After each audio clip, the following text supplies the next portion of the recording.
Sa pagpapatuloy ng ating balitaan, isang tapat na taxi driver ang nagsauli sa DZRH ng naiwan na wallet sa loob ng kanyang taxi na may lamang halos 130,000 piso at mga mahahalagang dokumento.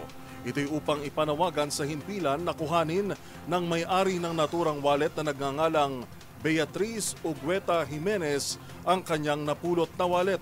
Sa panayam ng 2x2 sa driver na si Mang Marcelino Ollarinas, residente ng Marilao, Bulacan, dati silang bahagi ng Operation Tulong kaya nagtiwala siya sa DZRH na maisa sa uli ito.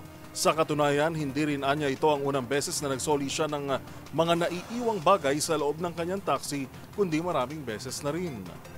Naramdaman mo kagad awa dun sa may-ari? Opo. Kasi matanda na baka kailangan ng pampagamot. Hindi yung, uy, swerte! Swerte! Napakaswerte ko naman, natapat ako sa simbahan kasi. Kaya kitain ko pa rin po yun. Ang Beatriz, nandito na po yung bilong nyo na naiwan sa taxi ko. Nung isang araw ko pa po yan, dapat nakuha nyo na kahapon or sana makuha nyo. Sana makuha ni at saka gusto lang.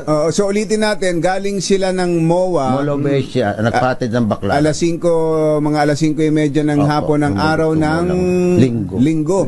Tapos nagpahatid sa Baklaran para magsimba. Tapos pagdating doon, nung bumaba, may pumara sa iyo, sumakay naman, pabalik ng MOA naman.